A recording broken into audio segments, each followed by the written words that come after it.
Lord, आप सभी को जय मसीह की। प्रियो, आज हम इस बात पर मनन करेंगे कि प्रभु यीशु ने अपने अधिकार पर प्रश्न उठाने वालों को 3 दृष्टांत क्यों बताए थे। प्रभु यीशु मसीह के सेवा काल के आरंभ के पूर्व ही यूहन्ना बपतिस्मा दाता, जो एलिया के अभिषेक में था, यहूदिया के जंगल में यह प्रचार करने लगा था कि मन फिराओ, क्योंकि स्वर्ग का राज्य निकट आ गया है। यह यूहन्ना बपतिस्मा दाता वही था जिसकी चर्चा यशायाह नबी के द्वारा की गई थी, जो प्रभु का मार्ग तैयार कर रहा था। जब वो प्रचार करने लगा, तब यरूशलेम के और सारे यहूदिया के और यरदन के आसपास के सारे देश के लोग उसके पास निकल आए और अपने अपने पापों को मानकर यरदन नदी में उससे बपतिस्मा लेने लगे थे। परंतु जब यूहन्ना बपतिस्मा दाता ने बहुतेरे फरीसियों और सदुकियों को बपतिस्मा के लिए अपने पास आते देखा, तो उनसे उसने कहा, हे साप के बच्चों, तुम्हें किसने जता दिया कि आने वाले क्रोध से भागो, सो मन फिराव के योग्य फल लाओ। यह फरीसी और सदुकी पहले मूल यहूदी व्यवस्था के अनुसार ही चलते थे, परंतु कुछ काल पश्चात नियम शास्त्र के कुछ अनुवाद पर उनके मतभेद होने लगे। इसलिए उन्होंने अपने अलग विश्वास और नियमों के आधार पर अपने अपने अलग धार्मिक गुट बना लिए थे। फरीसियों ने मूसा की 5 पुस्तकों का संग्रह, जिसे तौरा कहा जाता है, जिसमें मूसा द्वारा दी गई आज्ञा थी, उसका अलग अनुवादित ग्रंथ तालमुद की रचना की थी और वे उसी का अनुसरण कर रहे थे। फरीसी अगुवे अपने आप को रब्बी अर्थात गुरु कहलाते थे। सदुकी तोरा का ही अनुसरण कर रहे थे, परंतु वे मसीहा, पुनरुत्थान, अनंत जीवन आदि बातों पर विश्वास नहीं करते थे। वे परंपरा और नियमों को ज़्यादा अहमियत देते थे। सदुकियों में उच्च वर्ग के लोग और बड़े बड़े उमराव थे और वे यहूदी नेताओं के समर्थन में थे। इस कारण राजनैतिक क्षेत्र में भी उनका प्रभाव था। वे उनके साथ साझेदारी भी किया करते थे। इन अगुओं ने परमेश्वर के नियमों का गलत अनुवाद करके मनुष्यों के नियम बना लिए थे और आम लोगों को भी वही सिखा रहे थे। इसलिए बहुत से यहूदी इनके प्रभाव में आ रहे थे और लोग परमेश्वर द्वारा दी गई आज्ञाओं को टालकर इन धार्मिक गुटों के नियमों पर ही चलने लगे थे, जिस कारण यरूशलेम के मंदिर में भी इनका प्रभाव था और इनके निजी स्वार्थ के कारण मंदिर में व्यापार होने लगा था, क्योंकि आम लोग भी इनके ही विचारधारा पर चल रहे थे और वे भी परमेश्वर की आज्ञाओं से, उसकी बातों से परे हो गए थे और बहुत से लोग अलग अलग गुटों में बट गए थे। इसलिए यूहन्ना बपतिस्मा दाता ने उन्हें फटकार लगाते हुए कहा था, मन फिराव के योग्य फल लाओ। यूहन्ना बपतिस्मा दाता मसीह के लिए मार्ग तैयार कर रहा था, परंतु इन अगुओं ने अपने ही प्रस्त को बढ़ा दिया था, क्योंकि वे अपने परमेश्वर की सही पहचान न रखते थे और न ही अपने संपूर्ण मन से उसे ढूंढते थे, परंतु परंपरा और नियमों का कठोर पालन करते हुए बाहरी धार्मिकता में ही चलते थे तथा अपने कड़वे स्वार्थ के कारण वे प्रभु यीशु को भी नहीं जान पा रहे थे कि ये ही परमेश्वर का पुत्र है, जो परमेश्वर के ही वचन के अनुसार उसके द्वारा भेजा गया है, जो खुद परमेश्वर है, परंतु जिसने अपने आप को ऐसा शून्य कर दिया कि दास का स्वरूप धारण किया और वो मनुष्य की समानता में हो गया है। इसी कारण वे प्रभु यीशु के अधिकार पर भी प्रश्न उठाते थे। जब प्रभु यीशु ने मंदिर से बेचने वालों को बाहर कर दिया था, तो मंदिर के महायाजक और लोगों के पुरनियों ने यीशु के पास आकर पूछा कि तू ये काम किस अधिकार से करता है, तुझे यह अधिकार किसने दिया है। प्रभु यीशु ने उन्हें निरुत्तर तो कर दिया था, परंतु उनके रवैये को दिखाने हेतु वह उनसे दृष्टांतों में बातें कहने लगा और उसने उन्हें 3 दृष्टांत बताए। 2 पुत्रों का दृष्टांत, दाख की बारी का दृष्टांत और विवाह भोज का दृष्टांत। इन दृष्टांतों के द्वारा प्रभु यीशु उन्हें ये ही बता रहा था कि तुमने अपना मन न फिराया और न ही मन फिराव के योग्य फल लाया और अपने स्वामी को उसका फल न दिया, इसलिए परमेश्वर का राज्य तुमसे ले लिया जाएगा और जो प्रजा उसका फल देगी उसे दिया जाएगा।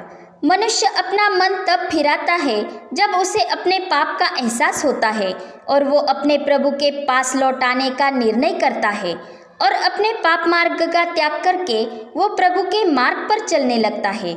जैसे कि हम देखते हैं कि उड़ाऊ पुत्र के दृष्टांत में का वह उड़ाऊ पुत्र जब अपने आपे में आ गया, अर्थात उसे अपने पाप का एहसास हुआ, तब उसे अपने पिता की याद आई और उसने अपने पिता के पास लौट जाने का निर्णय लिया और उस पर अमल करते हुए वो अपने पिता के पास लौट आया। तब पिता ने उसे न ही ठुकराया और न ही उस पर कोई दोष लगाया, परंतु उसके लौट आने पर उसके लिए वह अत्यंत आनंदित हुआ।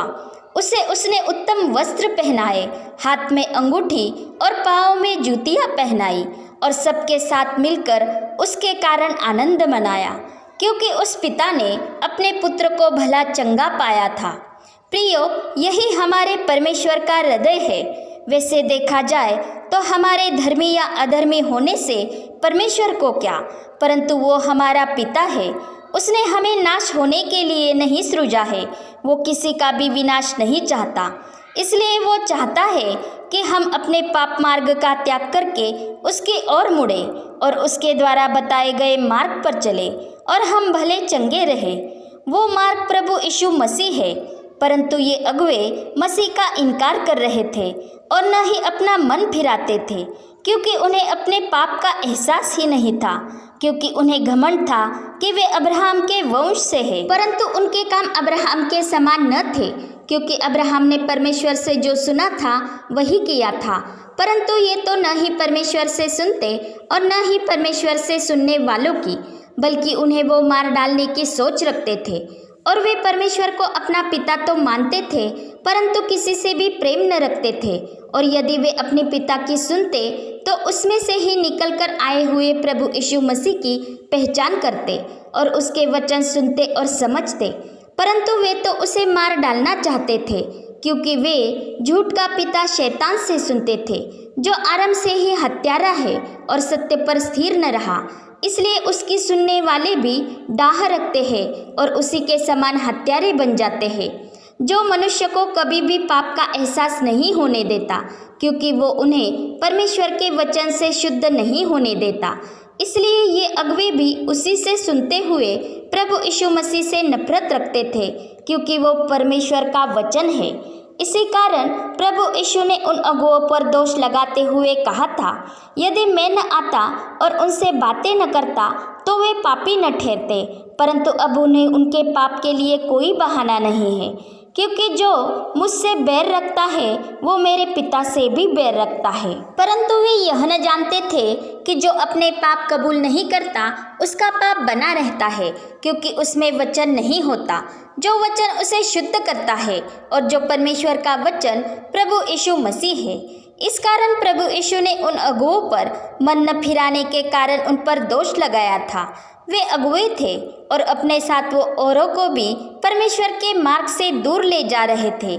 इसलिए दो पुत्रों के दृष्टांत से प्रभु यीशु उन्हें यह बता रहा था कि तुम उस पुत्र के समान हो जिसने अपने पिता की आज्ञा को सुनते हुए तो दिखाया, परंतु उसने उस पर अमल नहीं किया, क्योंकि वो अपने पिता के कहे अनुसार दाख की बारी में काम करने नहीं गया था।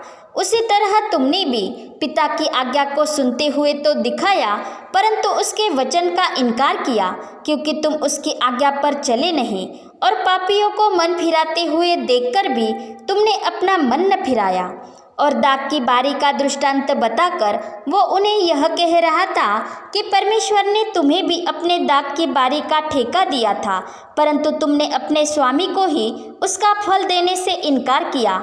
और उसके कितने सारे दासों को, नबियों को, जिन्हें तुम्हारे पास फल लाने हेतु भेजा था, परंतु तुमने उनको पकड़कर पीटा, कईयों को मार डाला। और जैसे उस दृष्टांत में कि गृहस्थ ने बाद में अपने पुत्र को उनके पास भेजा था, यह सोचकर कि वे मेरे पुत्र का आदर करेंगे, परंतु उन्होंने उसे देख आपस में कहा, यह तो वारिस है, आओ उसे मार डालें और उसकी मीरास ले लें। यही सोच तुम अपने मन में रखते हो। अर्थात यह कहकर उन्हें वो मसीह के पकड़वाए जाने की और मृत्यु की भविष्यवाणी को स्मरण करा रहा था, जिसका उल्लेख नबियों के ग्रंथों में था। इसी के साथ उसने मसीह के विषय में की उस भविष्यवाणी की भी उन्हें याद दिला दी थी, जिसमें कहा गया था कि जिस पत्थर को राजमिस्त्रियों ने निकम्मा ठहराया था, वो ही कोने के सिरे का पत्थर हो गया।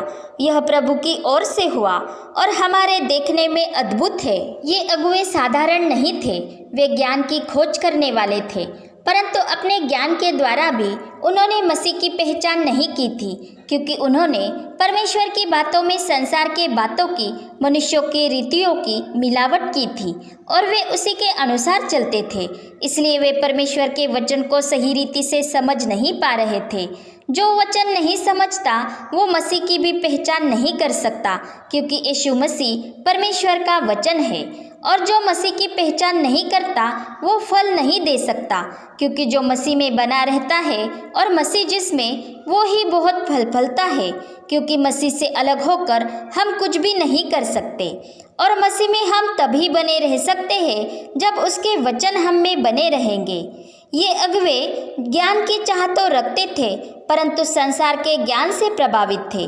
जब प्रभु यीशु ने दो पुत्रों का दृष्टांत बताकर उनसे पूछा था कि इन दोनों में से किसने पिता की आज्ञा मानी, तो उन्होंने सही जवाब दिया था। तथा जब प्रभु यीशु ने उन्हें दाख की बारी का दृष्टांत बताया था, तब उनसे पूछा था कि जब दाख की बारी का स्वामी आएगा तो उन दुष्ट दासों के साथ वो क्या करेगा। उस पर भी उन्होंने सही जवाब दिया था। परंतु ये अगुवे संसार की बातों पर चलते हुए संसार का और संसार के नाश होने वाले हाकिमों का ज्ञान रखते थे।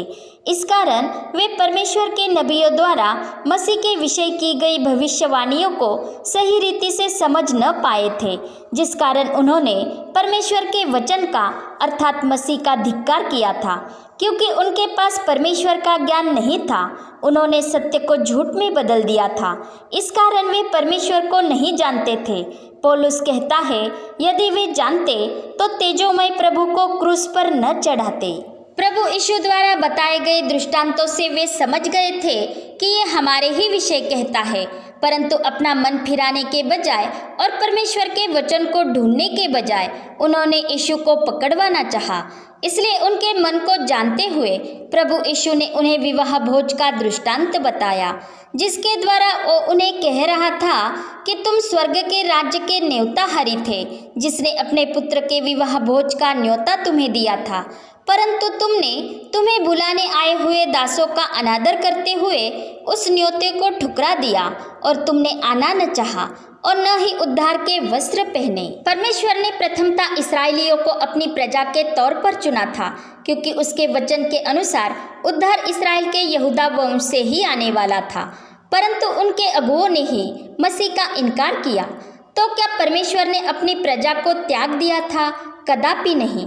जिन्हें परमेश्वर के वचन सौंपे गए थे, उनके विश्वासघाती होने से परमेश्वर की सच्चाई व्यर्थ नहीं ठहरती, क्योंकि न्याय के समय धर्मी ही जय पाएगा। क्योंकि परमेश्वर सच्चा है और सच्चा ही रहता है। हमारे अविश्वासी हो जाने पर भी वो विश्वास योग्य ही रहता है। और हम जानते हैं कि परमेश्वर के सम्मुख मनुष्यों में से कोई भी धर्मी नहीं, कोई समझदार नहीं, परमेश्वर का खोजने वाला कोई नहीं। सबके सब पाप के वश में ही है। किसी के आंखों के सामने परमेश्वर का भय नहीं, परंतु परमेश्वर के अनुग्रह के कारण ही मनुष्य को उद्धार का अवसर प्राप्त हुआ है, और उसने हमें धर्मी ठहरने के लिए, पवित्र होने के लिए बुलाया है। इसलिए परमेश्वर के अनुग्रह के कारण ही प्रभु यीशु मसीह पर किए गए विश्वास के द्वारा हम धर्मी ठहरते हैं और हम उद्धार पाते हैं, न ही केवल अपने ही सत्कर्मों के द्वारा या व्यवस्था के कर्मों के द्वारा। इस रीति से परमेश्वर के अनुग्रह से ही हम उसका चुना हुआ वंश बन जाते हैं। इसलिए परमेश्वर ने इस्राएलियों का पूरी तरह से त्याग नहीं किया था। जैसे कि परमेश्वर ने एलिया नबी के समय में अपने लिए 7,000 पुरुषों को रख छोड़ा था, जिन्होंने बाल के आगे घुटने नहीं टेके थे, जबकि एलिया नबी को लग रहा था कि वो अकेला ही बचा रहा है। वैसे ही उस समय परमेश्वर के अनुग्रह से चुने हुए कितने सारे यहूदी थे जो प्रभु यीशु मसीह पर ईमान ले आए थे। महसूल लेने वाले वेश्याएं, इन जैसे कई लोगों ने जो पापी कहलाए जाते थे और जिन्होंने प्रकट रूप में परमेश्वर का इनकार किया था, परंतु जिन्होंने मन फिराकर अपने पापों का त्याग कर दिया और प्रभु यीशु मसीह का प्रकट रूप में स्वीकार किया था। प्रभु यीशु के चेले उसके पकड़वाए जाने पर तितर बितर हो गए थे, परंतु उसके पुनरुत्थान के पश्चात जब उन्होंने प्रभु यीशु मसीह के दर्शन पाए और जब वे पवित्र आत्मा से भर गए तो उन्होंने जगत को उल्टा पुल्टा कर दिया था। वे मसीह का सुसमाचार सुनाते हुए और परमेश्वर के राज्य की घोषणा करते हुए यही प्रचार कर रहे थे कि मन फिराओ और मन फिराव के योग्य फल लाओ और उद्धार के वस्त्र पहन लो और उस उद्धार में बने रहो, क्योंकि प्रभु यीशु अपनी कलीसिया को लेने ललकार के साथ प्रधान दूत की वाणी और परमेश्वर की तुरही के ध्वनि के साथ आप ही स्वर्ग से उतरेगा। उस कलीसिया के लिए जिस कलीसिया से उसने प्रेम रखा है और जिसके लिए उसने अपने आप को समर्पण कर दिया है, और जो कलीसिया पवित्र आत्मा की अगुवाई में ही चलते हुए मसीह के द्वारा ही वचन से शुद्ध होकर निर्दोष और पवित्र होकर उसके लिए तैयार होगी। पतरस और पौलुस अन्य जातियों के लिए चुने हुए पात्र ठहरे थे। प्रभु के चेलों के द्वारा ही मसीह का सुसमाचार फैलता गया था, और हम देखते हैं कि नूह के पुत्र शेम, हाम और यापेत के वंशी सारी पृथ्वी भर फैल गए थे। वे सब उस समय मसीह यीशु में एक हो रहे थे। पौलुस शेम के वंश से था, कर्नेलियुस यापेत के वंश से, और कुश देश का अधिकारी जिसे फिलिपुस ने पवित्र आत्मा की प्रेरणा से सुसमाचार सुनाया था, वो हाम के वंश से था। वे भी मसीह के चुने हुए पात्र ही ठहरे थे। उन्होंने मसीह का स्वीकार किया था, और आज हम पर भी प्रभु का अनुग्रह हुआ है, क्योंकि परमेश्वर ने जगत से ऐसा प्रेम रखा कि अपना इकलौता पुत्र दे दिया, ताकि जो कोई उस पर विश्वास करे वो नाश न हो वरन अनंत जीवन पाए, क्योंकि वो सारे जगत के पापों का प्रायश्चित ठहरा है। इसलिए जो कोई प्रभु यीशु मसीह के द्वारा परमेश्वर के पास आता है वो निश्चय उद्धार पाता है, क्योंकि उनके लिए विनती करने वो सर्वदा जीवित है। वो अखिल मानव जाति का प्रभु है और वो किसी का भी विनाश नहीं चाहता। इसलिए वो चाहता है कि हम अपने पाप मार्ग से दूर होकर प्रभु यीशु के पास लौट आए, उसे अपने जीवन में प्रभु और उद्धारकर्ता के तौर पर कबूल करे और मन फिराव के योग्य फल दे और अपने स्वामी को उसका फल लाए, और स्वर्ग राज्य के न्योते को अर्थात परमेश्वर के अनुग्रह को न ठुकराते हुए उद्धार के वस्त्र पहने हुए विवाह भोज में आए और मेमने के विवाह के लिए तैयार रहे। इसलिए प्रकाशित वाक्य 19:9 में कहा गया है, धन्य है वे जो मेमने के ब्याह के भोज में बुलाए गए हैं।